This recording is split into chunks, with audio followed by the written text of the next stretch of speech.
In the picturesque and antiquated town of Aylesbury, I, Jonathan Goodwin, have known serenity for 3/4 of a century. The spired church that overlooks our hamlet has been a sanctified bastion for generations, but what lurks beneath its consecrated soil would unveil a story of malevolent design that has besmirched my final years with a terror beyond earthly comprehension. Our tale commences on an uneventful afternoon. I was in the church graveyard, paying respects to my dearly departed wife. Suddenly, the ground beneath me caved in, plunging me into an ancient catacomb, forgotten by time. The darkness was oppressive, the air stale and heavy. My trembling hands managed to light a match, casting a meagre glow upon skeletal remains and cryptic markings on the walls. The morbid tableau sent shivers down my spine, but what truly filled me with a ghastly dread was the monstrous figure etched into the stony surface, a blasphemous idol with gnarled tentacles, fanged maw and eyes that suggested an ungodly intelligence.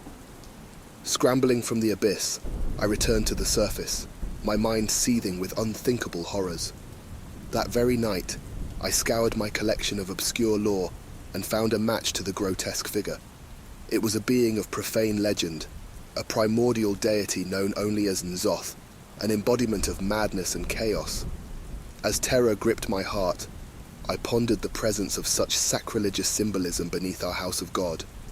Surely, our pious clergy couldn't be privy to this. Driven by a morbid curiosity, I began to scrutinize their behavior. The sermons took a sinister turn, laden with cryptic undertones. Their eyes shimmered with an otherworldly glint. Late into the night, I observed them sneaking into the church, carrying objects wrapped in sable cloth. I followed one night, lurking in the shadows. They descended into the catacombs, the clandestine echo of their chants reverberating in the unholy sanctuary. My eyes, aided by the flickering torchlight, observed the monstrous tableau. At the center of the congregated clergymen was an altar bearing the image of N'Zoth. They were attempting to summon the god of chaos itself. Panic, like an electric current, shot through me. I rushed home, my mind a whirlwind of terror. These men of God, whom I trusted, were conspirators of a dire plot, an unholy communion with a being of ancient evil. I had to stop them. Armed with the little knowledge I had, I set about disrupting their plans. Over the next few days, I infiltrated the catacombs during the day, defacing the unholy symbols. It was a dangerous game, for if they discovered my intervention, my fate would be as dire as the town's. One dreadful night, as I silently observed their ritual, the clergyman, their leader, lifted a dagger high. The congregation's chants reached a deafening crescendo, but as the dagger descended, the markings I had defaced earlier disrupted the energy. An otherworldly roar shook the catacombs.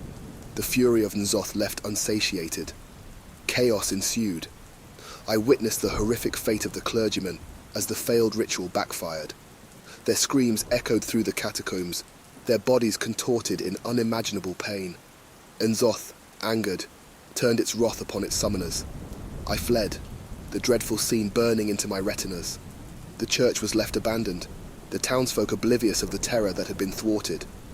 It remains a horrifying testament to the treacherous dance between faith and madness, man and the ancient chaos. Even now, as I pen this account, I feel the ominous shadow of N'Zoth looming over me, a terror that emerged from the bowels of an 18th century church in the sleepy town of Aylesbury. Even in the silence I hear it whisper. I fear it's only a matter of time before it calls again. Alas, the burden of this knowledge has become my cursed legacy, a chilling tale forever etched into the tapestry of my life.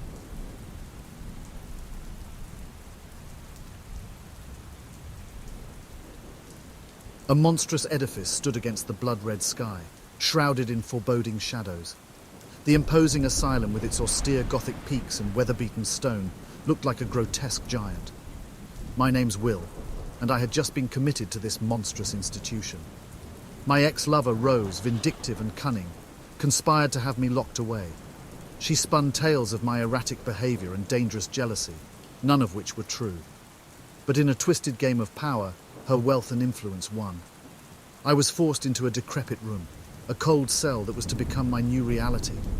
I was surrounded by the mentally broken, their deranged laughter and sobs echoing through the damp walls. But there was something else here, a malicious presence, a dark aura that coiled around the building like a sinister serpent. Nighttime was a nightmare come alive. As the moon bathed the asylum in an eerie glow, I lay on my cot listening to the horrifying symphony of the deranged. Amidst the wails and laughter I heard it, a guttural whisper that made my skin crawl.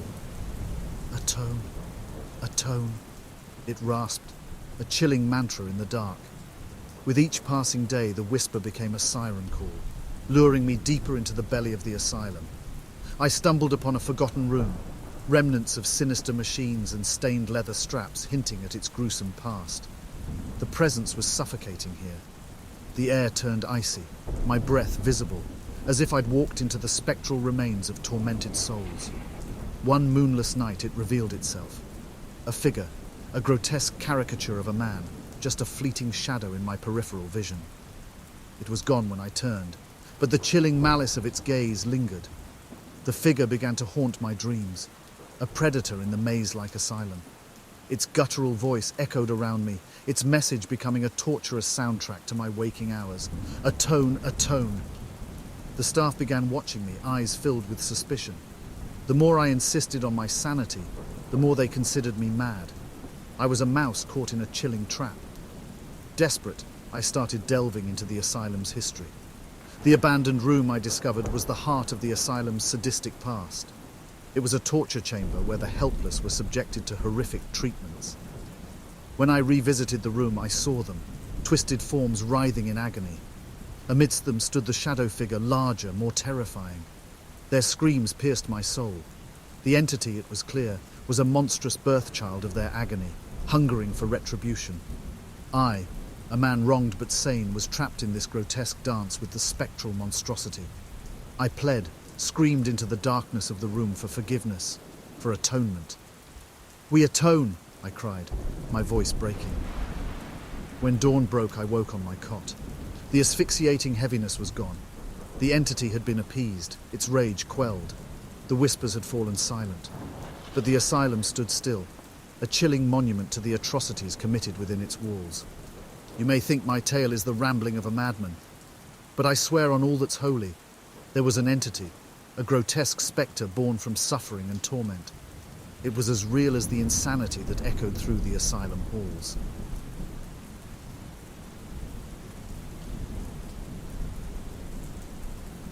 In the bleak annals of the mid-17th century, I, Alexander Westcott, am bound to recall an unhallowed episode that has tainted the tranquility of my matrimony.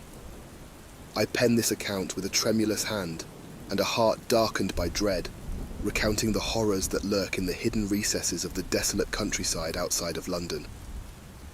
On a bitter winter's night, my dear wife Cecilia and I embarked on a carriage journey through a dense forest that sprawled ominously between our town and the neighbouring hamlet. The lanterns affixed to our carriage cast eerie, dancing shadows on the towering skeletal trees, their gnarled branches reaching out like spectral fingers. The horses whinnied nervously, and our driver, a burly, taciturn fellow, cast anxious glances into the impenetrable dark. As our carriage lurched deeper into the forest, a disquieting silence unfurled around us. The usual nighttime chorus was eerily absent. Cecilia clung to me, her fair complexion marred by trepidation. I attempted to console her, but the words were hollow even to my own ears. The primal terror of the unknown had gripped us as we were ensnared in this sinister gloom. Suddenly, an alien noise pierced the silence. A chilling howl, not of a beast known to English woods, echoed through the trees. The horses reared, their eyes wild and white, and our driver struggled to maintain control. I peered into the gloom, squinting at the shifting shadows. The chilling cry echoed once more. Closer now, a cacophony of abhorrent sounds that set the blood to ice. We heard branches snapping, a grotesque slithering, a low guttural growl. Whatever hunted us was drawing near. Cecilia whimpered, her body trembling. Suddenly the carriage jerked violently. A scream, not entirely human, rent the air. I lurched to the carriage window, my heart pounding. Our driver, eyes wide with terror, was grappling with a monstrous form. Its hide was slick and luminescent in the dim light, tentacles flailing, a multitude of eyes glaring with malevolent intent. Cecilia screamed. I tried to pull her away, but the terror had rendered her immobile. The creature turned its gaze upon us, its abhorrent eyes boring into my very soul. The world spun, and an unholy roar filled my senses. I remember scrambling, pulling at Cecilia, the horses neighing wildly as they broke free, sprinting towards the edge of the forest. When I woke, it was to the faint glow of dawn. Cecilia lay unconscious beside me, her breathing shallow. The driver was gone, and there was no sign of the carriage or the monstrous entity that had attacked us. Only the lingering horror and the silent forest bore witness to the night's terrifying events. Cecilia has no memory of that accursed journey. I dare not remind her, dare not awaken those dormant fears. But I write this account as a solemn warning to all who might traverse those God-forsaken woods. There are horrors that exist beyond the realm of our understanding, creatures that stir in the shadowed corners of our world, and sometimes, on particularly dark nights, they come forth to hunt. Remember this tale, and let fear guide you away from the eldritch horrors that lurk in the silence of the forest.